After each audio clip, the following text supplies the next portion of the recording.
कोई भी किताब जो हम बच्चे को पढ़ा रहे होते हैं, जैसे उसकी कोर्स की किताबें होती हैं, तो वो हमें पूरी किताब एज इट इज़ उसी तरतीब से पढ़ाने की ज़रूरत नहीं होती जिस तरतीब से वो किताब बनी है। और अगर आप उस तरतीब से पढ़ाने की कोशिश भी करते हैं तो that is very damaging for the child और आपको भी प्रॉब्लम होती है।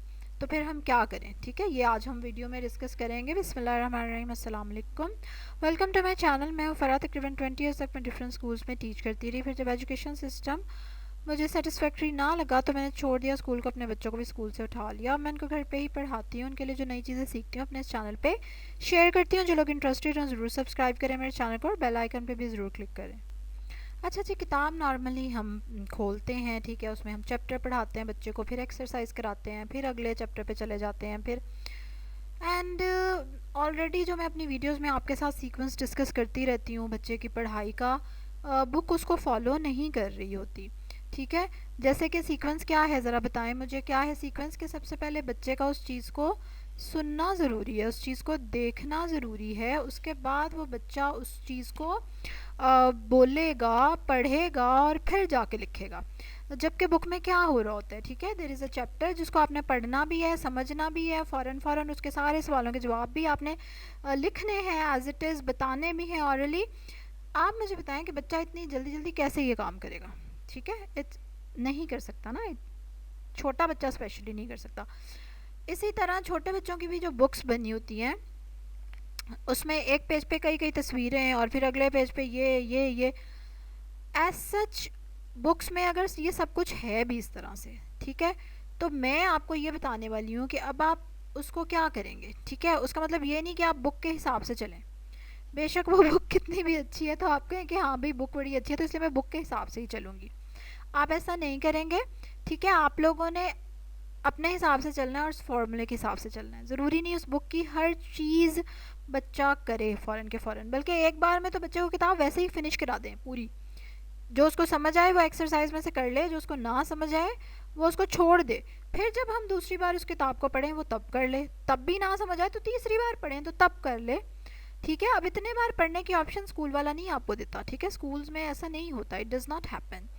ऑलरेडी मेरा जो सीक्वेंस सीक्वेंस क्या उसको कहते हैं, पढ़ाई का तरीका है, ठीक है, मेरा अपना, जो कि मुझे अब जाके पता चला इस उम्र में, अल्लाह माफ़ करे, कि आप जो हैं जैसे मैं कोई नई चीज़ अगर सीखती हूँ ना तो मुझे वो फ़ौरन से डाइजेस्ट नहीं होगी, मैं उसको पढ़ूँगी, उसके बाद मैं अपने आप को एक हफ़्ता दूंगी कम अज़ कम कि वो मेरे अंदर चली जाए चीज़ जो मैंने पढ़ी एक हफ्ते के बाद मैं दोबारा से उस टॉपिक को पढ़ूंगी और फिर जाके मुझे समझ आएगी कि अच्छा वो ये कह रहा था, ठीक है।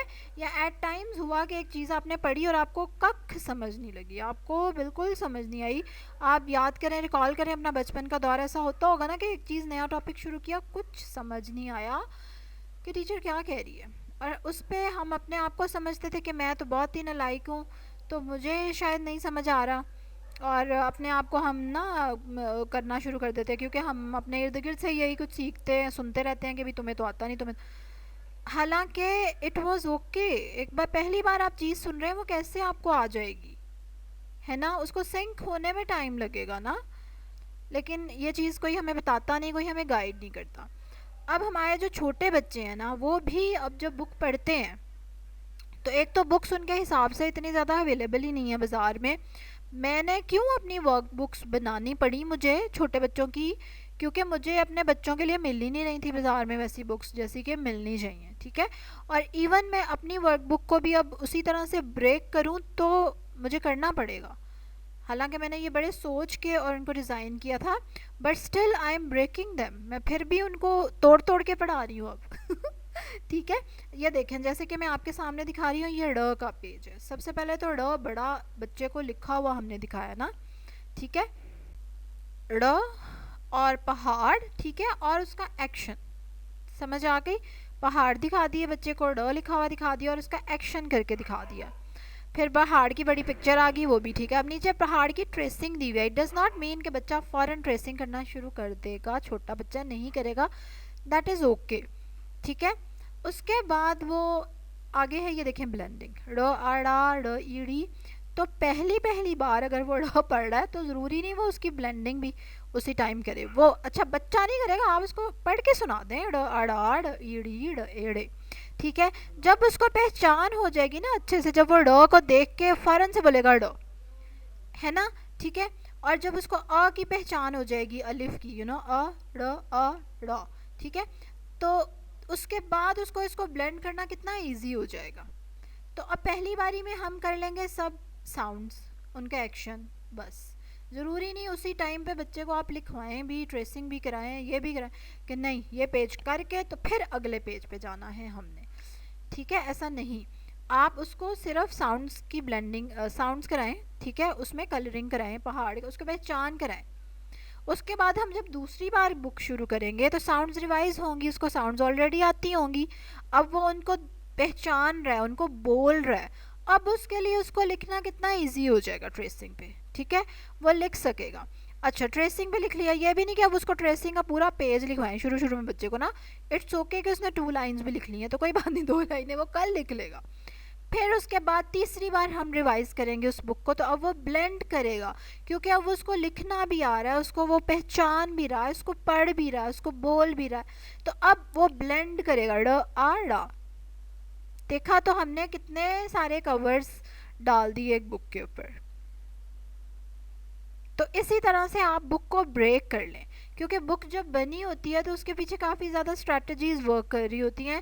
फिर वैल्यू फॉर मनी भी लोग देखते हैं कि मैं इतने पैसे दे रही हूँ तो मुझे उसमें क्या मिल रहा है, हालांकि ऐसा नहीं होना चाहिए, बिकॉज इनिशियली बच्चे के लिए जो चीज़ ज़रूरी है ना, अगर सिर्फ उसको वो मिल जाए तो that is more than enough. लेकिन वो देखते हैं ना इतनी सी किताब इसमें है क्या, तो इतनी महंगी है ये, तो इसलिए भी लोग किताबों को जो हैं वो इस तरह से बना देते हैं कि उसमें बहुत सारा कुछ हो।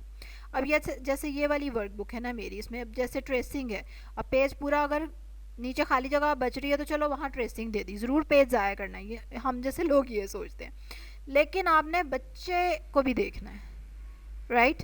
तो इस तरह की चीज़ें वैसे मेरी वर्क बुक में तो कम ही है, लेकिन जिन बुक्स को आप करा रहे हैं उनमें अगर हैं भी तो आपने उनको इस तरह से डील करना है, ठीक है। और ये जो अपनी वर्क बुक है इंशाल्लाह मैं इसका एक इससे पिछला एक और वर्जन बनाऊंगी जिसमें सिर्फ पिक्चर्स होंगी, और जो सिर्फ छोटे नन्हे मुन्नों के लिए होंगी, जैसे 3 इयर्स 2.5 साल के बच्चों के लिए, जिसमें सिर्फ वो साउंड हो और उसकी पिक्चर हो, बस और कुछ भी ना हो। क्योंकि हमें पता है कि छोटे बच्चे के लिए एक चीज़ होना बहुत इम्पॉर्टेंट है, उसको बहुत सारा कुछ इकट्ठा अगर हम दिखाएंगे तो वो बच्चे को याद ही नहीं होगा, यू नो। आप कमेंट में मुझे बताएं ज़रूर कि कौन लोग इस तरह से करते हैं। मैं खुद इस तरह से करती थी कि ये पेज करके फिर हम अगले पेज पे जाएंगे, ये पूरा पेज आज करना है, ठीक है। तो ज़रूर मुझे कमेंट्स में बताएं कौन कौन ऐसे करता है या करता था पहले। चलें जी, अब लाइक करेंगे आप, जल्दी से मेरी वीडियो को सब्सक्राइब करेंगे, अगर नहीं किया हुआ तो बेल आइकन पे भी क्लिक करेंगे, ठीक है। चलें, कल एक और वीडियो के साथ आपसे मुलाकात होगी, तब तक के लिए अल्लाह हाफिज़।